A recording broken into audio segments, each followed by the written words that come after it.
الرحمن الرحیم فاذکرونی اذکرکم واشکروا لی ولا تکفرون صدق اللہ مولانا العظیم ونحن علی ذلک من الشاہدین والشاکرین والحمد للہ رب العالمین. یقین محکم عمل پیہم محبت فاتح عالم. یقین محکم عمل پیہم محبت فاتح عالم. حقیقت میں جہاد زندگانی میں ہے یہ مومن کی شمشیر ہے. درد پاک میں اللہم صلی اللہ سیدنا محمد نبی وعلی آلہ وصحبہ وسلم. الصلاۃ والسلام علی رسول اللہ صلی اللہ علیہ وسلم. اللہ رب العزت کا بے پناہ کرم ہے جس کی توفیق اور اس کی عنایت سے ہم اور آپ یہاں جمع ہو کر اللہ اس کے رسول کے ذکر سے اپنے قلوب کو منور و مجلہ کر رہے ہیں.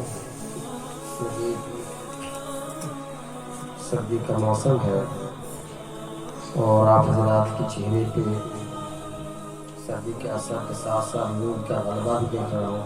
میں خود تھکا ہوا ہوں. اتنا تعجیے کی طرف گھما دیا جاتا ہے کہ ذہن بھی نہیں کام کرتا کہ کیا بولوں کیا سنوں. اور رتبے کا مزاج دیکھ رہا ہوں سبھی لوگ یہی سوچ رہے ہوں کہ ایک تو موضوع اٹھا ہے کئی سال تک چلے گا. اللہ ہی بہتر جانتا ہے. ہر اسٹیج پر یہ موضوع چلے گا. کوئی عنوان نہیں ہوتا ہے تو عنوان پیدا ہو ہی جاتا ہے.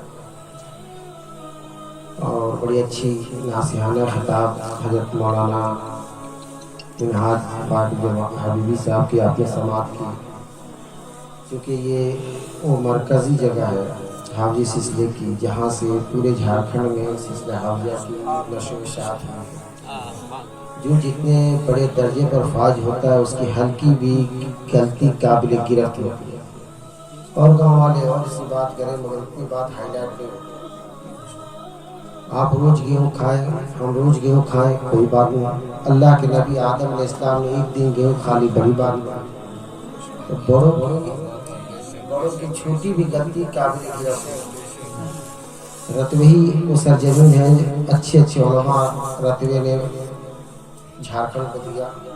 اچھے اچھے عالم یہاں سے فارغ ہوئے. الجامعۃ الحافظیہ مشہور و معروف رہا. اس کو اور عروج اور فوقیت ہونی چاہیے. یا تو ہماری کمی ہوگی یا آپ کی کمی ہوگی کہ اس کے پیچھے پیچھے کے مدرسے ادارے کہاں کہاں پہنچ گئے اور ہم خانہ جنگی میں یہی اٹکے ہوئے. ایک جگہ ہم جم گئے. حقیقت ہے انسان ایک جگہ کھڑا رہتا ہے تو ترقی کرتا ہے کبھی ترقی نہیں. ایک جگہ پانی جمع ہو تو مفتی صاحب فتویٰ بھی نہیں دیں گے کہ ہاں وضو کر لو. اور وہی پانی جاری ہو بہتا رہے تو پاک ہے. آپ طہارت بھی کر کے اللہ کے حضور کھڑا ہو سکتے ہیں. ہمیشہ جاری ہونے کی کوشش کریں. انقلاب لانے کی کوشش کریں جو انقلاب فائدہ بخش ہو. ایسا نہیں جس سے عقیدے مجروح ہو آپ کی ناموس پر حملہ ہو. کوشش کریں کہ جو ہو چکا آئندہ بالکل اعتکاف کی نیت کر کے ایسی توبہ کریں کہ آنے والوں کے لیے نصیحت ہے. دیکھیں قرآن پاک نے استغفار واستغفروا الی اللہ یعنی اللہ کی طرف استغفار کرو. اس کے بعد توبہ کا ذکر. توبہ الگ چیز ہے استغفار الگ چیز. استغفار معافی مانگنا اللہ سے معافی مانگنا یعنی جب گناہ کرے آپ معافی مانگ لیں اللہ معاف فرمانے والا ہے. اور توبہ کے معنی اب اسٹرگل کرنا ہے یعنی شیطان آپ کو برائی کے راستے پہ لا رہا ہے تو آپ استغفار کر لیے. برائی کے راستے پر اختیار آپ کا چونکہ نہیں تھا شیطان نے اس پر لا کھڑا کیا تو آپ استغفار کر لیں. مگر توبہ جب کریں گے تو آپ نے وار کر دیا. اگر ہیلمٹ جو پہن کر گاڑی چلا رہے ہیں تو ہیلمٹ کیا سیفٹی کرتا ہے بچاتا ہے آپ تو آپ چل رہے ہیں اللہ کی راہ میں چل رہے ہیں. غلطی ہو گئی معافی آپ مانگ لی استغفار ہو. اور توبہ یہ ہے کہ جیسے مانے شیطان نے آپ کو گناہ پر ملوث کیا, گناہ کر کے معافی تو مانگ لیے, مگر آپ اگر توبہ کریں گے تو آپ شیطان کو مار